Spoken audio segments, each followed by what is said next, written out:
नमस्कार साथियों, मेरा नाम है मनीष भारती और आप देख रहे हैं संस्कृति आईएएस यूट्यूब चैनल। साथियों, आज जिस टॉपिक की हम बात करने वाले हैं वह भारतीय समाज के लिए, सामाजिक न्याय की अवधारणा के लिए, भारतीय कानून व्यवस्था के लिए और इसके अलावा नैतिक हिसाब से भी हम देखें तो काफ़ी गंभीर और संवेदनशील मुद्दा होने वाला है। मुद्दा क्या है? समलैंगिक जोड़े को समाज में अपना जीवन जीने के लिए सुरक्षा देने की बात की गई है। यहाँ जोर देना है, समलैंगिक जोड़े की बात की गई है और इसको सुरक्षा देने की बात की गई है, गरिमामय जीवन जीने के अधिकार की बात की गई है। किसके द्वारा? तो दिल्ली हाई कोर्ट के द्वारा यह कहा गया है। अब यहाँ पर हम चलेंगे, इस मुद्दे को डिटेल से देखेंगे, हम यह भी समझ लेंगे कि दिल्ली हाई कोर्ट ने किस याचिका पर यह बात कहा है। हम यह भी देखेंगे इस लेक्चर में कि इसको लेकर के केंद्र सरकार का, समाज का, सुप्रीम कोर्ट का, कानून का क्या पक्ष है और क्या विपक्ष है। यह भी हम समझेंगे कि आखिर विरोध कहीं किया जा रहा है किसी समाज में, तो हमारे लिए निश्चित तौर पर यह भी जरूरी हो जाएगा एक यूपीएससी एस्पिरेंट होने के नाते कि हम ये समझ लें कि आखिर इसका विरोध क्यों किया जा रहा है, उसके लिए क्या वाजिब तर्क विरोध करने वाले लोग देते हैं। हम यह भी समझेंगे कि दुनिया भर के किन देशों में इन्हें कानूनी मान्यता प्राप्त है और किन देशों में अभी तक मान्यता प्राप्त नहीं है या वे इस संबंध में चुप्पी साधे हुए हैं। उससे पहले संस्कृति आईएएस आपके लिए एक सूचना लेकर के आई है। समान अध्ययन का यहाँ पर फाउंडेशन कोर्स जो है नया स्टार्ट होने वाला है, जिसमें प्रीलिम्स और मेंस दोनों ही सेगमेंट की पूरी पढ़ाई कराई जाएगी। यह हाइब्रिड कोर्स होगा, यानी कि ऑफलाइन और ऑनलाइन दोनों ही माध्यम से आप इसे ले सकते हैं। दिल्ली सेंटर जो है संस्कृति आईएएस का, वहां इसकी शुरुआत कराई जा रही है। 3 अक्टूबर से इसकी शुरुआत होगी दोपहर के 3 बजे। यहाँ पर कॉन्टैक्ट नंबर दिया गया है, इस कॉन्टैक्ट नंबर पर आप कॉन्टैक्ट करके, और यहाँ संस्कृति आईएएस का वेबसाइट भी दिया गया है, आप वेबसाइट पर विजिट करके भी इससे संबंधित जानकारी ले सकते हैं। अध्यापकों की टीम आप देख रहे हैं, यही अध्यापक आपके इस कोर्स को पूरी तरह से आपके साथ रहेंगे, आपको कोर्स करवाएंगे। ठीक है, तो यहाँ पर कॉन्टैक्ट नंबर पे आप कॉन्टैक्ट करके विस्तृत जानकारी लीजिए। अब हम चर्चा पर बढ़ते हैं कि क्यों यह मुद्दा चर्चा में बना हुआ है। देखिए, Delhi high court grants protection to lesbian couple to live their lives in society. तो दिल्ली हाई कोर्ट ने लेस्बियन कपल को वो एक पिटीशन दायर किए थे हाई कोर्ट में, दिल्ली हाई कोर्ट में। तो उसी पर सुनवाई करते हुए हाई कोर्ट ने कहा उस सोसाइटी से कि देखिए, आप जो भी लेस्बियन कपल है उसे आप परेशान नहीं कर सकते हैं, समाज में गरिमामयी जीवन जीने का उन्हें अधिकार है और यह उनका फंडामेंटल राइट्स है। इसको लेकर के आप किसी भी तरह से उन्हें परेशानी नहीं कर सकते हैं। परेशानी का सबब इतना तक कि उनके माता पिता, रिश्तेदार या कोई भाई बंधु हों या समाज हो, किसी भी रूप से प्रत्यक्ष या अप्रत्यक्ष तौर पर उन पर दबाव नहीं बनाया जा सकता है। यदि दबाव बनाते हैं तो वह गैर कानूनी होगा, अनुचित होगा। इसको लेकर के बातें दिल्ली हाई कोर्ट ने कही है। आप यहाँ देखेंगे तो यह आप देख भी पाएंगे कि जो एक महिला रहती है, समलैंगिक जोड़ा है, तो उसमें एक महिला जो रहती है अपने साथी के लिए बंदी प्रत्यक्षीकरण का एक याचिका दायर करती है हाई कोर्ट में। अब यहाँ पर बंदी प्रत्यक्षीकरण को थोड़ा सा मैं समझा देता हूँ। देखिए, यह जो है अनुच्छेद 32 के तहत इसकी चर्चा की गई है। फंडामेंटल राइट्स के तहत ये चीजें आता है और संविधान के भाग 3 में फंडामेंटल राइट्स की चर्चा की गई है। जब यहाँ पर अनुच्छेद 32 की बात करते हैं तो यहाँ पर यह समझना जरूरी होगा कि संविधान की उपचार की व्यवस्था की गई है अनुच्छेद 32 के तहत। अनुच्छेद 32 के तहत 5 रिट की बात की गई है, जिसमें से एक बंदी प्रत्यक्षीकरण की बात भी की गई है। यहाँ पर जब यह समझ लेना जरूरी है कि जब संविधान सभा का बहस चल रहा था तो संविधान के जो निर्माता माने जाते हैं, जो आइडिया दिया, उनका नाम आप जानते हैं, बाबा साहब भीमराव अंबेडकर। उन्होंने अपने बहस में कहा कि यह अनुच्छेद 32 जो है वह संविधान का आत्मा है, हृदय है। कहने के पीछे क्या तात्पर्य है? कहने का अर्थ है कि जब भी मौलिक अधिकार मतलब प्राकृतिक अधिकार, यानी कि इतना तो मौलिक है ही, इसके बिना, इन अधिकारों के बिना एक व्यक्ति गरिमामयी जीवन को नहीं जी सकता है। तो एक व्यक्ति को जीवन यापन के लिए एक बढ़िया जो लाइफ स्टाइल मिले, इसके लिए कम से कम कितने अधिकार होने चाहिए? मान के चलिए वो मौलिक अधिकार माने जाते हैं। तो उनका कहना था कि जब भी उन मौलिक अधिकारों पर हनन होगा तो अनुच्छेद 32 सामने आएगा और मौलिक अधिकारों के रक्षा उपाय की यह व्यवस्था करेगा। ठीक है, बंदी प्रत्यक्षीकरण रीट जो है उसी में से एक है, यानी कि 24 घंटे के अंदर मजिस्ट्रेट के समक्ष उस व्यक्ति को प्रस्तुत करना पड़ेगा। वैसे आज के लिए आपका होमवर्क है, आप इसे समझ सकते हैं तो आप इसे जो है डिटेल से पढ़िए और 5 रीट को और फिर कमेंट बॉक्स में लिखिए भी कि 5 रीट कौन कौन से हैं, कभी इस पर डिटेल से हम चर्चा करेंगे। ठीक है, तो इनके द्वारा यह जो है समलैंगिक जोड़ा के एक साथी थे जिन्होंने याचिका दायर किया और फिर दिल्ली हाईकोर्ट का यह मामला यहाँ तक पहुँचता है।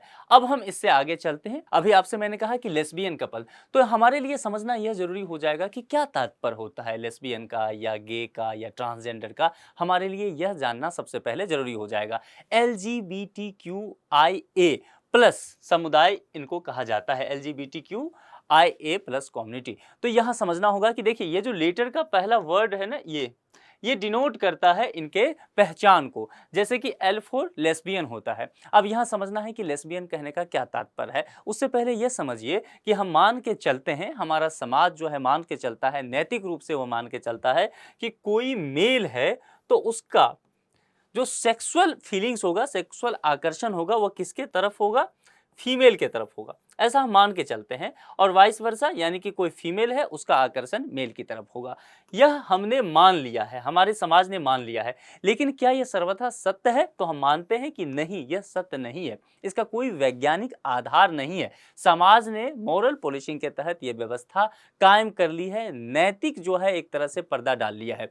लेकिन जब प्राकृतिक बात करेंगे तो निश्चित तौर पर यह हार्मोन्स का खेल है। हम विज्ञान पे नहीं जाएंगे, लेकिन चूंकि हमारा सामाजिक मुद्दा भी है, तो लेकिन यह मान के चलिए कि कोई भी व्यक्ति अगर उसका हार्मोन्स ये इजाजत देता है कि वह समलैंगिक ही हो सकता है, यानी कि अपने जैसे समान लिंग के प्रति वह आकर्षण होता है, तो इसमें कुछ भी अनुचित नहीं माना जाना चाहिए। यही बातें कही गई है। लेकिन यहाँ पर इन्हीं सब चीजों को लेकर के समस्या बनी हुई है, दुनिया भर के समाज में बना हुआ है, जहाँ बहुत बेबाक तरीके से बात रखना मुश्किल हो रहा है। उन समाज को कहीं न कहीं वहाँ के कोर्ट को, कानून व्यवस्था को, इस व्यवस्था को दुरुस्त करने के लिए आगे आना पड़ता है। भारत में भी 2018 में सुप्रीम कोर्ट इसको लेकर के काफी मुखर हुई थी, जब 377 को लेकर के, धारा 377 की बात कर रहा हूं, उसको लेकर के सुप्रीम कोर्ट ने एक फैसला दिया था। हम उसकी बात करेंगे, उस केस पर आपको चर्चा करेंगे। उससे पहले समझिए, पेपर जो है आप इतना इत्मीनान से समझ लीजिए, क्योंकि यह मुद्दा जो है बेहद गंभीर है, संवेदनशील है। लोग अक्सर इन मुद्दों पर बात करने से बचते हैं, और यह जो है आपके ज्ञान को तो बढ़ाएगा, साथ ही आपके पर्सनैलिटी को काफी मैच्योर करेगा। और यूपीएससी के एस्पिरेंट से यही उम्मीद की जाती है। जब आप सामाजिक खंड पढ़ेंगे, सामाजिक न्याय का खंड पढ़ेंगे, जब आप एथिक्स का केस स्टडी करेंगे, आप एसे के लिखने जाएंगे, तो ऐसे मुद्दे आपके समक्ष बार बार आएंगे। ठीक है, इसलिए काफी गंभीरता से इन मुद्दों को पढ़ा कीजिए, और यह समझिए कि समाज का एक तबका है जो कि हमारे समुदाय का इन चीजों से संबंधित रखता है, और हम उन्हें निश्चित तौर पर मौलिक अधिकार देने से भी बचते हैं। इसलिए हमें जरूरी है कि इन मुद्दों को हम ध्यान से पढ़ें, ताकि हमारे पर्सनैलिटी में भी बदलाव आ सके, हमारे सोच में बदलाव आ सके। तो समझ गए ये मुद्दा कि समाज क्या प्राकृतिक मान के चलता है कि मेल है तो फीमेल की तरफ आकर्षित होगा, फीमेल है तो मेल की तरफ आकर्षित होगा। लेकिन इसका कोई वैज्ञानिक आधार नहीं है, यह सिर्फ नैतिक रूप से माना गया है। यदि वैज्ञानिक आधार की बात करें तो निश्चित तौर पर यह हार्मोन्स का खेल है, उसी आधार पर यह तय किया गया है, डिनोट किया जाता है। अब चलते हैं इस शब्द पे। एल फॉर लेस्बियन होता है। लेस्बियन कहने का तात्पर्य यह है कि एक फीमेल है, ठीक है, एक फीमेल है जिसका आकर्षण समाज मानता है कि मेल की तरफ होना चाहिए, लेकिन इस फीमेल का आकर्षण किसी अन्य फीमेल के तरफ ही है। ध्यान देना है, यानी कि एक लड़की का यौन इच्छा का जो आकर्षण है किसी अन्य लड़की के साथ ही होता है, तो उसको लेस्बियन कहा जाता है। किसी पुरुष के साथ उसका यौन क्रिया करने का इच्छा नहीं होगा, तो यह लेस्बियन कपल्स होगा। उसके बाद गे की बात करते हैं, तो यही ठीक जैसे यहाँ फीमेल था, यह मेल में यहाँ आप तब्दील कर दीजिए, यानी कि एक मेल है, पुरुष है, उसका यौन क्रिया का जो इच्छा होगा, शारीरिक संबंध बनाने का, वह किसी मेल के साथ ही होगा, मेल के तरफ ही आकर्षित होगा, वह किसी फीमेल की तरफ आकर्षित नहीं होगा। उसकी हार्मोन्स जो है उसको इस बात की इजाजत नहीं देगी, तो यह गे कपल्स में आ जाएगा। अब यहाँ पर बाइसेक्सुअल की बात की गई है, बी फॉर बाइसेक्सुअल। बाइसेक्सुअल कहने का मतलब है कि कोई ऐसा व्यक्ति, मान लीजिए वह मेल है और उसकी यौन इच्छा जो है वह फीमेल की तरफ भी आकर्षित होता है और अन्य मेल की तरफ भी होता है, तो यह बाइसेक्सुअल हो जाएगा, यानी कि स्त्री और पुरुष दोनों के साथ यह यौन शिक्षा में सहज पाया जाएगा, वह बाइसेक्सुअल होगा। ठीक है, अब आगे बढ़ते हैं, ट्रांसजेंडर की बात करते हैं। ट्रांसजेंडर आपने अक्सर देखा भी होगा समाज में चलते हुए, रोड पे, ट्रेन में चलते हुए, बसेज में, तो इसको थोड़ा सा और विस्तार से समझ लीजिए। ऐसा व्यक्ति जिसका लिंग जन्म के समय निर्धारित लिंग से मेल नहीं खाता है। व्यक्ति के जननांगों और मस्तिष्क का विकास जन्म से निर्धारित लिंग के अनुसार नहीं होता है। कहने का तात्पर्य है कि कोई पुरुष है तो वह महिला के भांति महसूस करता है। वह शरीर से पुरुष है, लेकिन उसका जो मन स्थिति है वह इजाज़त पुरुष के लिए नहीं देता है उसे। वह निश्चित तौर पर अपने आप को महिला के रूप में महसूस करता है, और कोई महिला है, वह शरीर से महिला है, लेकिन उसका जो व्यावहारिक क्रिया है वह निश्चित तौर पर कहीं न कहीं पुरुष के तरह बिहेव करता है। तो जो जेंडर वो है उसके अपोजिट जा रहा है। तो इसको लेकर के यहाँ पर ट्रांसजेंडर की बातें की गई है। ट्रांसजेंडर के अधिकार को लेकर के दुनिया भर में बातें चली है। भारत में भी इस पर काफ़ी काम हो रहा है। अब तो बहुत सारे ट्रांसजेंडर हैं जिनको रोजगार भी दिया जा रहा है। बहुत सारे सरकारों में, अन्य राज्य सरकारों में भी ट्रांसजेंडर जो है कर्मी के तौर पर शामिल भी होते हुए नजर आ रहे हैं। यहाँ पर बात की गई है क्वीर की। क्वीर का मतलब वह उन व्यक्तियों को कहा जाता है जो अपनी पसंद को लेकर के और निर्णय की स्थिति में होते हैं। वह यह डिसाइड ही नहीं कर पाते हैं कि उनका हार्मोन्स उन्हें क्या कह रहा है, उन्हें किस तरफ आकर्षित होना चाहिए, स्त्री के तरफ आकर्षित होना चाहिए या पुरुष के तरफ आकर्षित होना चाहिए। देखिए, हम और आप जो भी व्यक्ति सहज हैं इन चीज़ों को लेकर के, अपने हार्मोन्स को लेकर के, उनके लिए समझना थोड़ा सा कठिन हो सकता है कि क्या ऐसा भी होता है। लेकिन हाँ, ऐसा भी होता है, और यह भी समझ लीजिए कि ऐसा होना बिल्कुल ही सहज है, सामान्य है। इसमें कोई ना पाप है, ना कोई गुनाह है, ना किसी तरफ से यह अप्राकृतिक है। यह बिल्कुल प्राकृतिक है, और प्राकृतिक हमारे शरीर के हार्मोन्स के अकॉर्डिंग ही तय हो रहा है, तो निश्चित तौर पर यह प्राकृतिक ही है। ठीक है, तो यह बातें। और फिर इंटरसेक्स की बातें की गई है। I for intersex. इंटरसेक्स कहने का मतलब हुआ जिनके शरीर दोनों लिंगों यानी कि स्त्री पुरुष की तय परिभाषा के अनुसार नहीं होते हैं। कभी कभी ऐसी व्यक्तियों में दोनों के गुण भी दिखाई पड़ते हैं, इन्हें इंटरसेक्स कहा जाता है। और ए फॉर असेक्सुअल होता है। असेक्सुअल कहने का मतलब होता है कि किसी से भी शारीरिक लगाव उनका नहीं होता है। किसी से भी शारीरिक लगाव नहीं कहने का मतलब है कि उनमें यौन क्रिया के प्रति बहुत ज़्यादा उत्तेजना आती ही नहीं है। ठीक है, उनका हार्मोन्स इस चीज़ के लिए डिसाइड करता ही नहीं है, उनके बॉडी को अलाउ नहीं करता है, और वो शारीरिक संबंध बनाने के लिए बहुत इच्छुक नहीं होते हैं। सेक्सुअल जो है वो बहुत एक्टिव महसूस नहीं करते हैं, उन्हें असेक्सुअल कहा जाता है। चलिए आगे बढ़ते हैं और देखते हैं कि समलैंगिक विवाह क्या होता है। इन चीज़ों को समझ लीजिए। उससे पहले एक चीज समझिए, मैंने यहाँ आपको बताया था कि LGBTQIA+, तो प्लस कहने का मतलब है कि इसमें बाकी समुदाय भी जुट सकते हैं। हमारे पास, हमारे समाज के पास जो जानकारी है, जो बातें हैं, वह इतनी है, यानी कि वह और कंटिन्यू हो सकता है, और भी इस तरह के लोग हो सकते हैं जिनके अलग अलग जो है वह प्रकृति उनकी हो सकती है। इसको लेकर के बातें की गई है। चलिए अब आगे बढ़ते हैं। आगे बढ़ते हुए समलैंगिक विवाह पर अब हम आ जाते हैं। हमने देख लिया सभी चीजों को, अब हम समलैंगिक विवाह की तरफ बढ़ेंगे। तो यहाँ पर देखिए, कुछ भी यहां से याद नहीं करना है। समलैंगिक मतलब समान लिंग की बात की जा रही है, समान लिंग की बात की जा रही है। और विवाह, आप अमूमन विवाह में क्या देखते हैं? कोई व्यक्ति आपका मित्र है, कोई कहे कि मैं विवाह करने जा रहा हूं, वह मेल है, तो आप मान के चलेंगे कि उसकी एक खूबसूरत सी बढ़िया सी दुल्हन आएगी, मतलब वो फीमेल से शादी करने वाला है। ठीक है, और आप पार्टी खाने वाले हैं, डांस करने वाले हैं। कोई आपकी महिला मित्र है, फीमेल है, और वह कहती है आपसे कि मेरा शादी तय हो गया है, मुखर्जी नगर से अब मुझे जाना पड़ेगा, घर पे गार्जियन कहें कि शादी तय हो गया है तो शादी करना है, तो आप मान के चलते हैं कि कोई होगा, इसका मेल होगा जिसके साथ इसका विवाह तय किया हो, यही मान के चलते हैं ना अमूमन। लेकिन यहाँ पर समलैंगिक की बातें की जाएगी। समलैंगिक का कहने का मतलब है कोई आपकी मित्र हैं जो कि महिला हैं, वह शादी करने चाह रही हैं, तो वह फीमेल से ही करेंगी, यानी कि समलैंगिक, समान लिंग। इसी तरह मेल है तो वह मेल से ही विवाह करेगा, समान लिंग से, तो वह समलैंगिक विवाह माना जाएगा। ठीक है, दो समान लिंग के व्यक्तियों, चाहे वो पुरुष हों या महिलाओं के बीच जब विवाह होता है तो समलैंगिक विवाह होता है। देखिए, दोनों पुरुष हैं यहाँ पर भी दोनों पुरुष हैं, और इनकी सामाजिक स्वीकारता जो है वह धीरे धीरे अब बढ़ता नजर आ रहा है। कई सारी मूवी इस पे बनी है, आप चाहें तो उन सब चीजों को देख सकते हैं, ताकि हमारा आपका पर्सनैलिटी जो है सोच परिवर्तित होता है। ठीक है, प्रगतिशील विचार के हम बनते हैं। भारत में समलैंगिकों के अधिकार को लेकर के काफी काम किया गया है। देखिए, हमारा समाज जो है इसको लेकर के बहुत ज्यादा, अगर आप कहें कि उन्मुक्त है या फिर इस तरह से इजाजत देता है, ऐसा नहीं है। हमारा समाज कहीं न कहीं इन चीजों को लेकर के थोड़ी सी रूढ़िवादी सोच को लेकर के चलता है। और सिर्फ ये भारतीय समाज को लेकर के नहीं बातें की गई है। अभी मैं आपको वर्ल्ड मैप दिखाऊंगा और समझाऊंगा कि कैसे कैसे, देखिए, दुनिया भर के किन किन देशों की क्या हालात हैं, तब आप इन चीजों को और समझ पाएंगे। उससे पहले भारत में समलिंगों के अधिकार के के लिए विभिन्न संस्था, विभिन्न एनजीओ, बहुत सारे सामाजिक लोग रहे जो कार्य करते रहे हैं। सुप्रीम कोर्ट को इसमें दखल देना पड़ा, कानून के माध्यम से यहाँ आना पड़ा। सबसे पहले उस वक्त ऐसा था कि दो समान लिंग के व्यक्ति यदि यौन क्रिया करते हैं, शारीरिक संबंध बनाते हैं, तो उसे अपराध माना जाता था। लेकिन समय के साथ सुप्रीम कोर्ट ने इस पर गंभीरता दिखाई और हमारा कानून जो है वह परिपक्व होता है। 2018 का साल आता है, यहाँ पर नवतेज सिंह जौहर मामले 2018 में सुप्रीम कोर्ट समलैंगिक व्यक्तियों के बीच सहमति से, ध्यान रखना, सहमति शब्द जो है वह बहुत जरूरी है, क्योंकि यदि सहमति नहीं हुआ तो वह बलात्कार के केस में आएगा, रेप केस में आ जाएगा। ठीक है, इसीलिए दो व्यक्ति हैं जो एडल्ट हैं, सहमति से, चाहे वो समलैंगिक हैं, सहमति से यौन संबंध बनाते हैं तो इसे अपराध की श्रेणी में नहीं रखा जाएगा, अपराध की श्रेणी से बाहर कर दिया जाएगा। और ये किसके तहत हुआ था? तो भारतीय दंड संहिता की जो धारा है 377,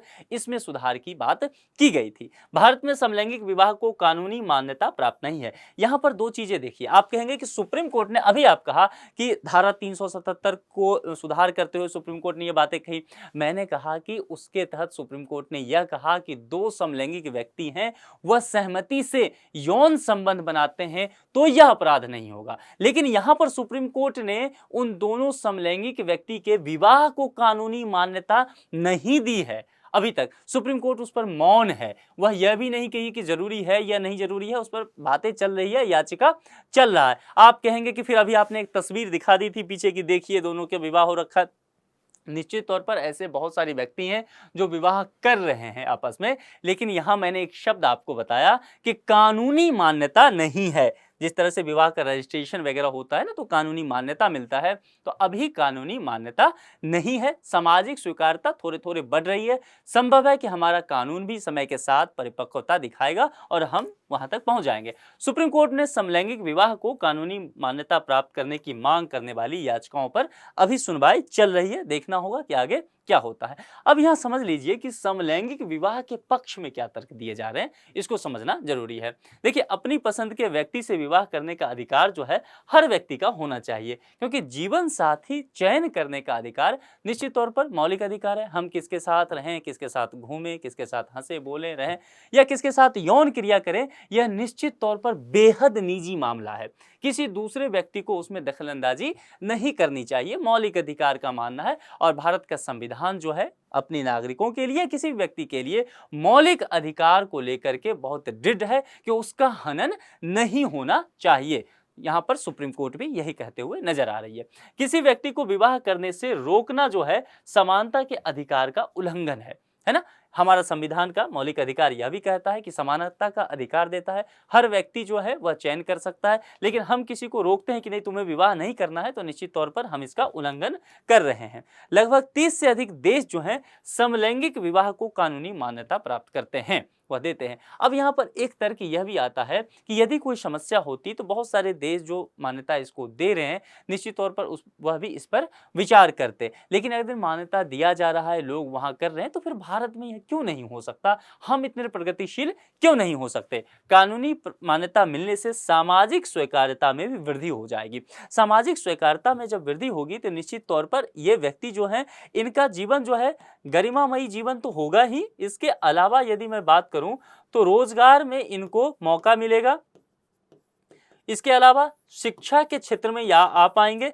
आपको क्या याद है कि आपके कक्षा में कितने ऐसे ट्रांसजेंडर होते होंगे जो आपके साथ पढ़ते होंगे? आप स्कूल से लेके कॉलेज तक में नजर दौड़ा लीजिए कि कोई ऐसा ट्रांसजेंडर फ्रेंड्स रहा है आपका। आप देखेंगे, आप खुद से सोचिए, मैं यहाँ जवाब नहीं दे रहा, आपसे पूछ रहा हूँ, आप खुद सोच के देखिए। तो फिर ऐसा क्यों हो रहा है? हमारे समाज में ट्रांसजेंडर तो लोग तो हैं, लेकिन वो स्कूलों तक क्यों नहीं पहुँच रहे हैं? क्योंकि उनकी सामाजिक स्वीकार्यता नहीं है। या आप जब पढ़ते होंगे कॉलेज में, स्कूल में, अपने फ्रेंड सर्किल में नजर दौड़ाइए कि आप देखते होंगे कि क्या आपके साथ पढ़ने वाले LGBT हैं, क्या कोई लेस्बियन गर्ल्स है जो आपकी फ्रेंड हो, आपके साथ पढ़ती हो, क्या कोई गे है? और फिर आपका क्या नज़रिया होता है उनके प्रति? यदि आप किसी को जानते भी हैं तो आपका क्या नज़रिया होता है, या आप खुद से पूछ के देखिए। तो यह यहाँ पर कहने का तात्पर्य है कि यदि कानूनी मान्यता मिल जाता है, कानून कह देता है, और कानून के कहने का तात्पर्य यह है कि यदि उसका उल्लंघन होता है तो वहाँ पर सजा का प्रावधान दिया जाएगा। कानूनी मान्यता मिलने का तात्पर्य ही यही हो जाता है कि इसे यदि आप नहीं मानते हैं तो सजा के भागी होंगे। ठीक है, इन्हें अधिकार मिल जाएगा। तो इनकी सामाजिक स्वीकार्यता जो है, समाज इन्हें सौहस्त्र धीरे धीरे अपनाने लग जाएगा और इन व्यक्ति को अधिकार मिलने जाएगा। लेकिन समलैंगिक विवाह के विपक्ष में भी बहुत सारे तर्क हैं। अब हमारे लिए यूपीएससी एस्पिरेंट के लिहाज से यह समझना जरूरी हो सकता है कि पक्ष और विपक्ष दोनों ही बातों को हम जानते हुए एक ऑप्टिमिस्टिक कंक्लूजन की तरफ आगे बढ़े। इसीलिए जब हम विपक्ष की बात करेंगे, विपक्ष के लिए तर्क देंगे, तो हम बहुत गंभीरता से इस बात पर सोचेंगे। सिर्फ विरोध करने के लिए विरोध नहीं करेंगे, यह समझना यहां जरूरी है। यहां पर कहा जाता है कि सामाजिक मूल्यों का खतरा है। अब सामाजिक मूल्यों का खतरा क्या है? यानी मैंने पहले कहा कि यह मुद्दा जो कहीं न कहीं है नैतिक मुद्दा है, इसीलिए इथिक्स में आप इसको बहुत अच्छे से पढ़ पाएंगे। आप केस स्टडी में यह मुद्दा आपके समक्ष आ सकता है। तो सामाजिक मूल्य कहने का मतलब है कि विवाह व्यवस्था जो है, देखिए अगर मैं हिंदू धर्म के हिसाब से बात करूं तो हिंदू धर्म में 16 संस्कार कहे गए हैं। 16 संस्कार कहने का मतलब है जैसे कि मुंडन होता है, एक संस्कार है, जनेऊ संस्कार है, ऐसे विवाह संस्कार भी जो होता है वह एक तरह का संस्कार माना जाता है। और यह संस्कार जो विवाह है वह परिवार की बुनियाद मानी जाती है। परिवार का ढांचा जो हमारा है उसको, विवाह को परिवार का ढांचा माना जाता है। लेकिन यदि यहाँ पर परिवार के ढांचा पर समलैंगिकता का बोझ बढ़ता नजर आएगा तो क्या आपको लगता नहीं कि पारिवारिक मूल्य जो हैं, पारिवारिक ढांचा जो है उसके साथ छेड़छाड़ होगा, उसके ताने बाने के साथ बिखराव होगा? यही कहा जा रहा है कि यह विवाह का आधार नहीं बनना चाहिए। हजारों साल से यही माना जाता रहा है कि मेल है तो फीमेल से विवाह होगा, तभी तो परिवार बढ़ेगा। ठीक है, यह बातें की जाती रही, तो इसीलिए कहा जाता है कि सामाजिक मूल्यों के साथ यहाँ पर छेड़छाड़ हो सकता है। भारत में विवाह को मान्यता तभी दी जाती है जब वह एक जैविक पुरुष और जैविक महिला के बीच हुआ हो, इसकी बात की गई है। अभी तक तो यही है, क्योंकि कोर्ट कानूनी मान्यता अभी तक इसे नहीं दिया है। कोर्ट ने नवतेज सिंह जौहर मामले 2018 में केवल समलैंगिक व्यक्तियों के बीच यौन संबंधों के अपराध की श्रेणी से बाहर किया था, आचरण को वैध नहीं ठहराया था। यहां ध्यान देना है। लेकिन यहां समझना है कि कोर्ट ने यह भी नहीं कहा है कि अगर आप करते हैं समलैंगिक विवाह तो वह गैर कानूनी है। मतलब कोर्ट दोनों ही तरफ से मौन है, याचिका पर सुनवाई चल रही है, यह कहने की बात है। इसके अलावा भी क्या कुछ पॉइंट आप सोच पा रहे हैं? यदि आप सोच पा रहे हैं इस मुद्दे के पक्ष में या इस मुद्दे के विपक्ष में, तो कमेंट बॉक्स में जरूर लिखिए। क्योंकि देखिए यह मुद्दा जो है ना, यह निश्चित तौर पर हर व्यक्ति का यह सब्जेक्टिव मुद्दा है। यह ऑब्जेक्टिव नहीं है कि मैं खड़ा करके ये बोल दूं। यह समाज में अभी इस पर बहुत गहरी चर्चा होनी बाकी है। इसीलिए कोर्ट भी लंबे समय से सुनवाई चल रहा है। कोर्ट भी टटोलती है कि समाज कितना परिपक्व है, कानून में कहाँ गुंजाइश है, फिर उसके हिसाब से कोर्ट भी निर्णय को कहीं ना कहीं आगे ले जाती है। तो यहां पर समझिए। अच्छा, इसके अलावा मान लीजिए दो समलैंगिक व्यक्ति विवाह करते हैं। यहां पर मेल दो व्यक्ति हैं, समलैंगिक व्यक्ति हैं और दोनों मेल हैं। ठीक है, अब इन्हें विवाह किया इन्होंने, बहुत अच्छी बात, बधाई हो इनको। लेकिन इसके बाद इनके चाइल्ड का कैसे होगा? यहां पर जाके समस्या होगी, आएगी ना। तो परिवार कैसे बढ़ेगा इनका? क्या आप कहेंगे आईवीएफ का इस्तेमाल किया जाएगा? सेरोगेसी की बात करेंगे आप? ठीक है, ये सारे तकनीक है ना कि निश्चित तौर पर संतान प्राप्ति के लिए आधुनिक तकनीक का इस्तेमाल करते हुए, विज्ञान का सहारा लेते हुए आप कहेंगे कि ये गोद ले लेंगे, एडॉप्ट कर लेंगे। अब यह देखना होगा कि सेरोगेसी, आईवीएफ, गोद लेने वाली व्यवस्था में, इन सब में कानून क्या कहता है। क्या वह समलैंगिक जोड़ों को एडॉप्ट करने देगा? क्या दो व्यक्ति हैं, पुरुष हैं, मेल है, दोनों ने विवाह किया, ये एडॉप्ट कर रहे हैं, और एडॉप्ट ये क्या करना चाह रहे हैं? एक गर्ल चाइल्ड करना चाह रहे हैं। दोनों पुरुष हैं, जाहिर सी बात है एडॉप्ट करने कानून नहीं कहेगा इन्हें। तो यही सब चीज यहाँ पर बहुत तरह की व्यवहारिक समस्या जो है उभर करके सामने आ जाएगी। तो बहुत सारे तर्क इसके विपक्ष में भी दिए जाते रहे। चलिए आगे बढ़ते हैं। संसद ने विभिन्न विवाह कानून बनाए हैं जो विभिन्न धार्मिक समुदायों के रीति रिवाजों पर आधारित है। यह हम जानते हैं कि हमारे यहाँ धार्मिक समुदाय के आधार पर विवाह संस्कार होता है और इसमें किसी भी तरह के हस्तक्षेप से व्यक्तिगत कानून का जो अधिकार है वह संतुलन बना हुआ है, उसके साथ छेड़छाड़ होने की संभावना है। केंद्र सरकार जब इस पर बात कहती है तो केंद्र सरकार ने कहा कि व्यक्तिगत कानूनों पर आधारित वैवाहिक कानून में कोई भी हस्तक्षेप यदि हम करते हैं तो वह समाज का जो ताना बाना है उसको तोड़ेगा, उसके साथ असंतुलन पैदा करेगा जो कि हमारे लिए जोखिम भरा हो सकता है। विवाह करने का मौलिक अधिकार एक अनियंत्रित अधिकार नहीं है। यहां पर बात की गई है कि अधिकार तो है लेकिन असीमित नहीं है, अनियंत्रित नहीं है, अन्य संवैधानिक सिद्धांतों की अवहेलना जो है इसके तहत नहीं किया जाना चाहिए। तो यह सब बातें इसके लिए विपक्ष में कही जाती है। अब यहाँ वही बात जो मैंने कहा था कि हम दुनिया भर को टटोलेंगे उन देशों को कि कहाँ किस तरह की व्यवस्था है, अन्य देशों में समलैंगिक विवाह संबंधी प्रावधान क्या है उसे हम देखेंगे। अब देखिए ये वर्ल्ड मैप मैं आपके लिए लाया हूं, ठीक है। इस वर्ल्ड मैप को आप ध्यान से देखिए, कहां पर सेम सेक्स मैरिज जो है वह लीगल है। अब यहां पर समझ लीजिए, सेम सेक्स मैरिज को यदि लीगल कहा गया है तो निश्चित तौर पर वहां एक चीज और लीगल होगा, वो होगा कि दो समलैंगिक व्यक्ति हैं उनके बीच यदि यौन क्रिया सहमति से होता है तो वह भी अपराध नहीं माना जाएगा। इस बात में यह निहित छुपा हुआ है ये बात कहने का। अब वर्ल्ड मैप देखिए, मैं 2-3 चीजें आपको इसके बाद में बताऊंगा, आपको समझना भी है। देखिए किस ईस्वी में किस किस कंट्री ने यह अलाउ किया था यह भी दिया गया है। यहां पर अगर आप देखेंगे तो लैटिन अमेरिका की स्थिति देखेंगे तो लैटिन अमेरिका के कई देशों में इसको मान्यता दिया गया है, ठीक है। यहां पर अगर आप देखेंगे ये कंट्री, आप यहां पर अमेरिका देखेंगे, कनाडा की स्थिति देखेंगे तो वहां भी आपको ये देखने को मिल जाएगा। यहां पर यूरोपियन कंट्री को लेकर के, हालांकि सभी यूरोपियन कंट्रीज में शामिल नहीं है, लेकिन यूरोप का जो यहाँ पश्चिमी हिस्सा है, वेस्टर्न यूरोप है, यहाँ पर इसको लेकर के मुखरता देखी जा रही है। वहीं पूर्वी यूरोप में इसकी संभावना नगण्य आपको नजर आती रही है।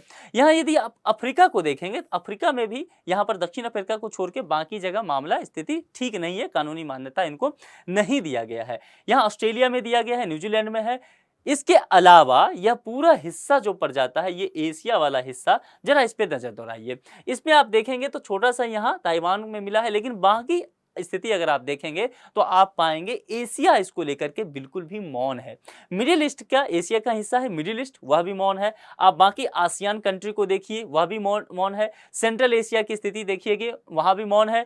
यहाँ पर कोरिया प्रायद्वीप को देखेंगे, वह भी मौन है। यानी कि एशिया जो है इसको लेकर के, रसिया का भी हालत देखेंगे, यहाँ पर वो सारे कंट्री जो यूरेशिया में आते हैं, जिनका हिस्सा, यूरेशिया कहने का मतलब एशिया और यूरोप दोनों ही महाद्वीपों में साझा करते हैं अपना क्षेत्र, तो वे सभी कंट्री भी कहीं न कहीं मौन है। वहां पर सेम सेक्स मैरिज को लीगल नहीं किया गया है, वह इलीगल ही है। तो यहां पर एक दो चीजें आप वैसे भी ढूंढ सकते हैं। क्या क्या?